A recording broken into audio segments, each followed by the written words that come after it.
Livro de Joel 2, versículos 18 ao 19, depois 24 ao 27, diz assim: Então o Senhor terá zelo da sua terra e se compadecerá do seu povo. E o Senhor responderá e dirá ao seu povo: Eis que vos envio o trigo e o mosto e o óleo, e dele sereis fartos, e vos não entregarei mais a vergonha, a humilhação entre as nações.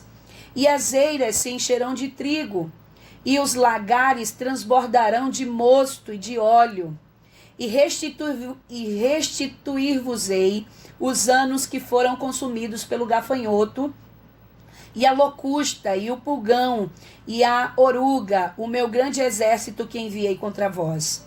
E comereis fartamente, ficareis satisfeitos, e louvareis o nome do Senhor vosso Deus, que procedeu para convosco maravilhosamente. E o meu povo não será mais envergonhado.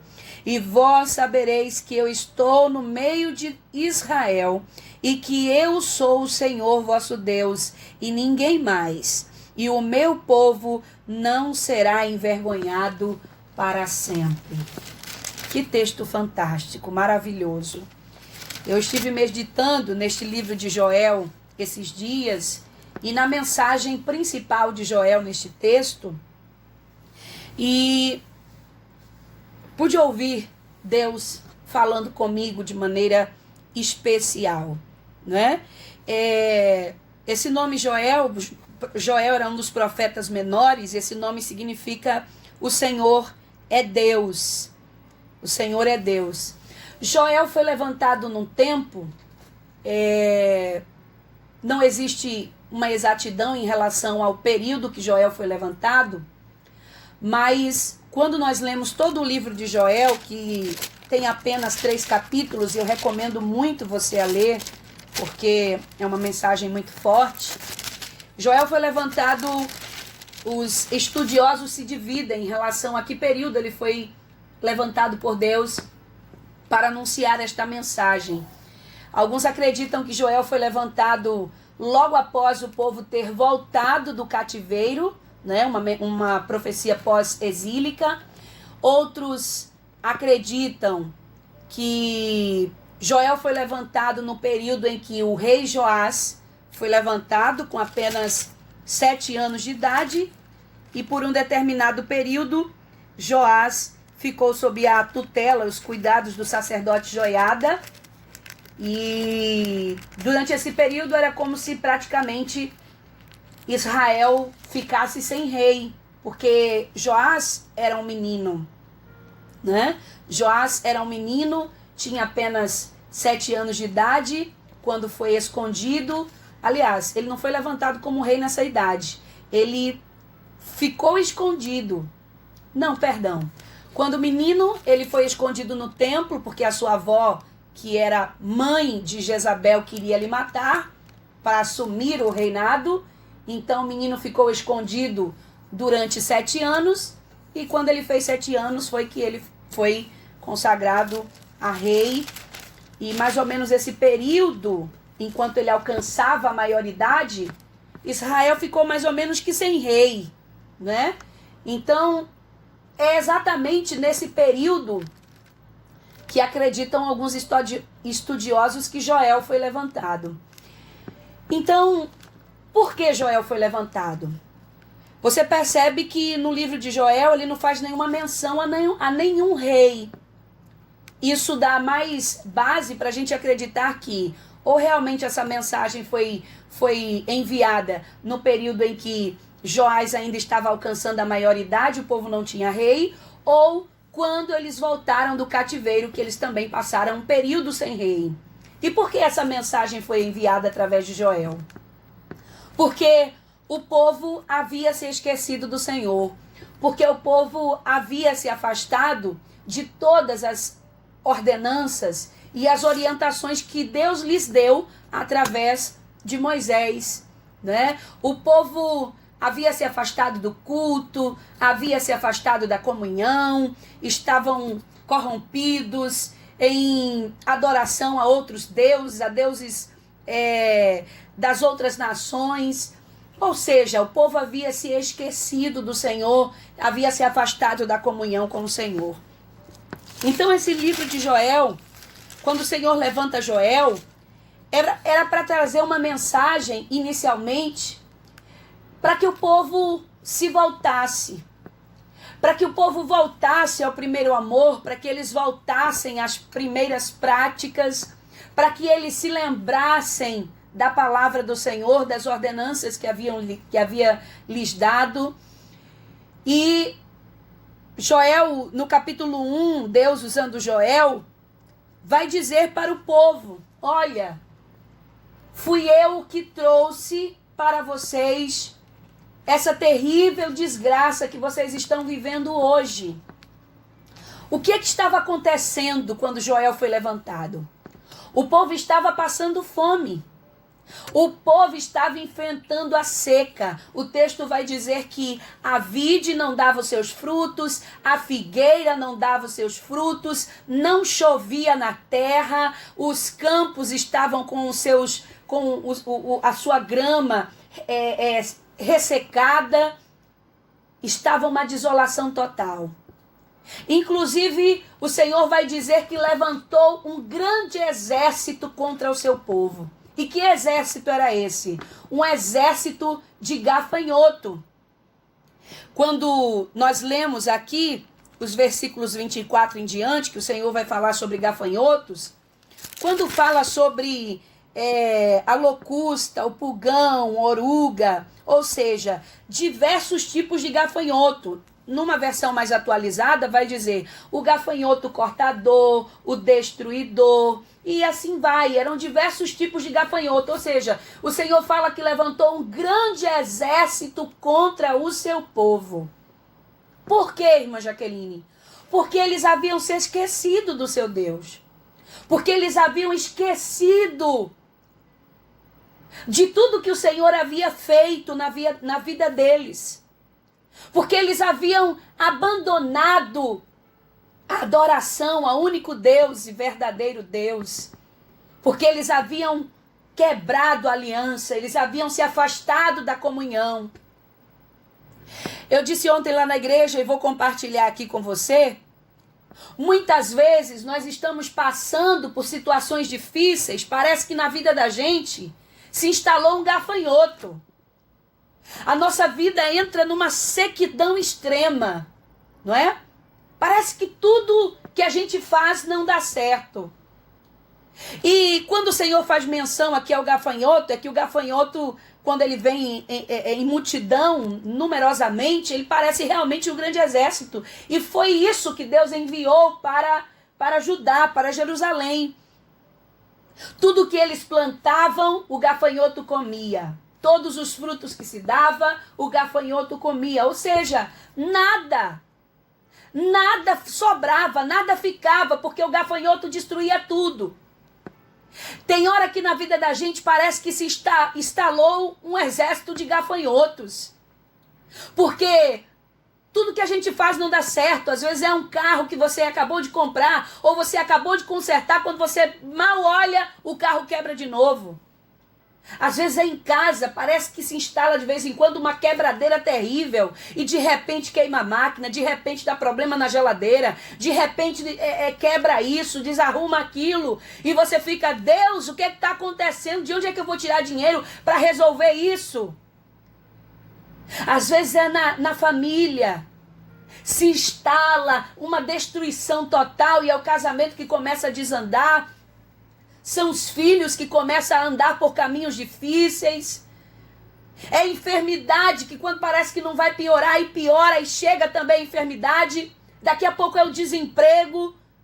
Quando menos você espera, recebe um aviso de corte e você diz: meu Deus, só pode ter mesmo aqui um destruidor. E o Senhor estava falando para o seu povo: fui eu que enviei esse grande exército contra vocês. Preste atenção nisso aqui que eu vou lhe dizer agora. Porque às vezes os problemas se levantam na vida da gente e a gente diz assim: é o diabo. O diabo está furioso comigo, não é?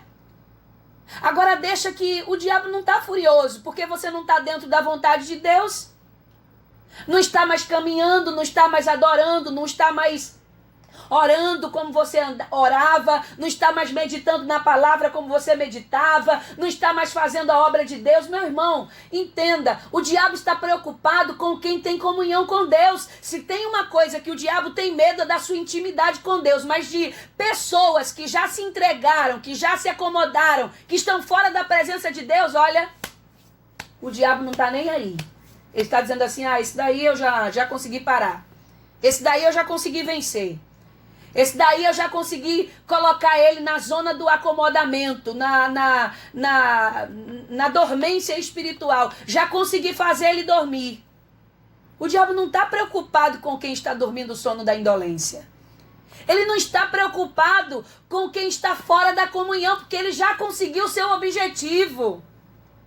E muitas vezes as coisas se levantam na vida da gente e a gente diz, foi o diabo. Será que foi o diabo? Não é? Muitas vezes o diabo não tem nem participação. Deixa eu lhe dizer que muitas vezes não é o diabo.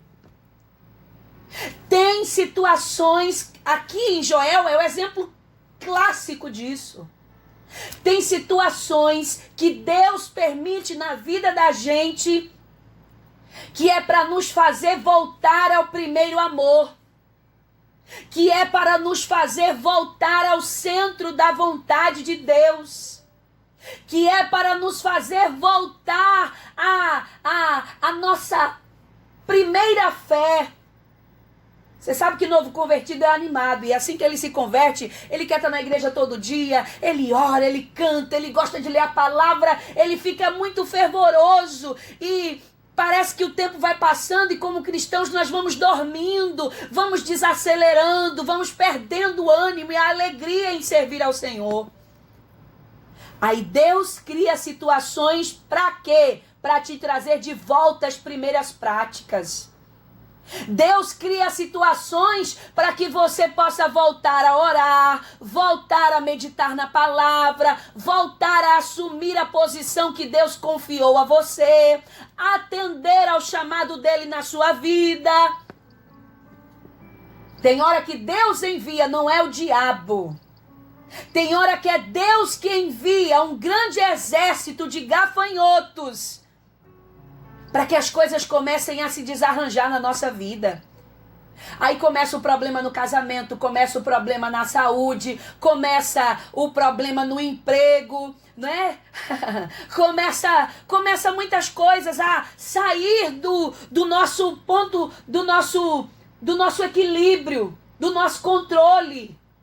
As coisas começam a sair do lugar e não é o diabo, é Deus que permite. E Deus permite essas situações para trazer o seu povo de volta, para fazer o seu povo se arrepender, para fazer o seu povo se lembrar dele.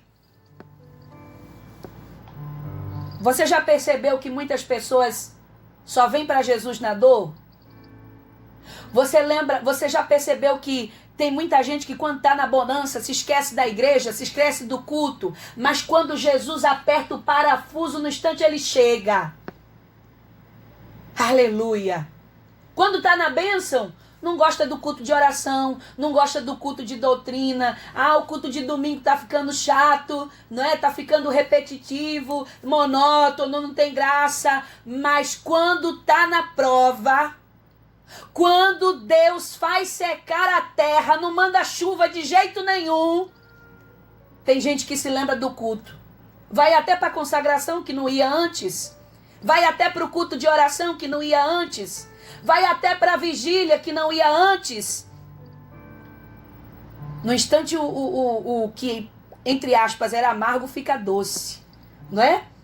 Então, o Senhor cria essas situações, como o Senhor fez aqui com o povo. O Senhor disse, eu mandei um grande exército, encerrei os céus, fiz vir a seca, a videira e a figueira já não dava mais os seus frutos. Aí o Senhor usa Joel e diz assim, é tempo de chorar, é tempo de prantear, é tempo de jejuar, é tempo de se voltar, é tempo de se arrepender. Quem sabe assim o Senhor desista de todo o mal e de toda a desgraça que trouxe sobre vocês. E ele disse, olha, é todo mundo, crianças, homens, mulheres, sacerdotes, até os sacerdotes que ministram diante da presença do Senhor, está na hora de todo mundo jejuar. E o Senhor disse, até os noivos, até os que acabaram de casar, que estão nas suas recâmaras, sai de lá e vem jejuar. Porque os recém-casados passavam um período nas bodas, né?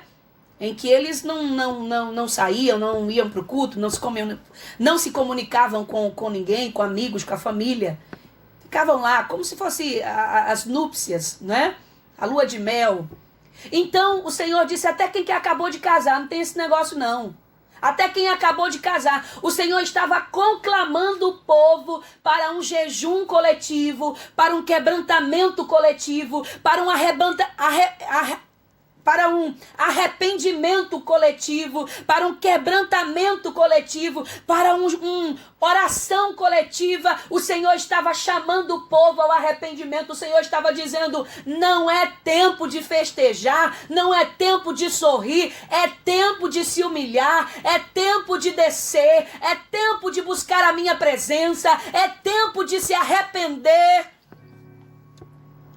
Olha, irmãos, especialmente quando vai chegando essas épocas de final de ano, carnaval, tem crente que esquece de Deus, esquece da igreja, não é? Chegam as comemorações, aí, não, porque não tem nada a ver não, a gente tem que aproveitar mesmo, mas some do culto, esquece as responsabilidades, aí começa a desfrutar dos manjares do rei, daqui a pouquinho começa a tomar um vinhozinho, começa a tomar uma champanhe, daqui a pouquinho, não, eu vou ali no bloco de carnaval, meu irmão, às vezes Deus sabe porque a porta se fecha, Deus sabe porque Ele manda a enfermidade na porta, Deus sabe porque Ele permite os conflitos e as crises se instalarem dentro de casa e nos relacionamentos. Às vezes Deus sabe porque tem um companheiro seu de trabalho que lhe persegue, porque tem um patrão que fica pegando no seu pé. É Deus permitindo situações para que você volte. É Deus permitindo situações para que você se chegue. Oh, aleluia! Mas tem uma promessa, aleluia. Há uma promessa de restauração, conforme nós lemos. O Senhor usa Joel e diz, se arrependam, quem sabe o Senhor desista da desgraça que Ele trouxe sobre vocês. Quem sabe Ele volte atrás. E aí o verso 18 e 19 diz assim, então o Senhor terá zelo da sua terra e se compadecerá do seu povo. E o Senhor responderá e dirá ao seu povo, eis que envio o trigo e o mosto e o óleo, e dele serei fartos. E vos não entregarei mais ao opróbrio, ou seja, a vergonha entre as nações. Esses 2 versículos, nós já devemos ler ele, conjugando ele no passado. Ou seja, então o Senhor teve zelo da sua terra e se compadeceu do seu povo. Joel não vai deixar claro que o povo se arrependeu. Joel não vai deixar claro que o povo se voltou. Mas com essas 2 declarações nós entendemos que o povo se arrependeu, que eles se humilharam, que conclamaram um jejum coletivo, que chamaram o povo ao arrependimento, que eles se humilharam literalmente na presença de Deus. E aí o Senhor respondeu. Porque quando a gente se humilha, quando a gente desce, quando a gente se arrepende, quando a gente volta para a posição que Deus quer que nós estejamos, quando a gente volta para a comunhão, aí o Senhor começa a ter zelo por nós novamente. Ele se compadece de nós. Joel aqui vai dizer, o Senhor é longânimo, Ele é compassivo. Aleluia! Ele é misericordioso. Sempre há uma oportunidade para que nós venhamos nos arrepender e voltar do caminho errado que nós estávamos trilhando. O Senhor sempre nos dá essa oportunidade. Enquanto houver vida, é claro. O Senhor sempre nos dá essa oportunidade. E aí, se nós nos arrependemos, se nós nos voltamos, se nós nos quebrantamos, sabe qual é a promessa?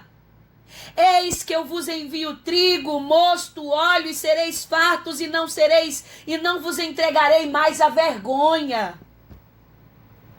Irmãos, isso aqui é mensagem para a gente pregar a semana inteira. Mas deixa eu fazer aqui um resumo. O Senhor estava dizendo, olha, eu mandei um exército de gafanhoto para destruir o que vocês plantaram, para acabar com o que era de vocês. Eu mandei a seca, cerrei os céus, não mandei chuva.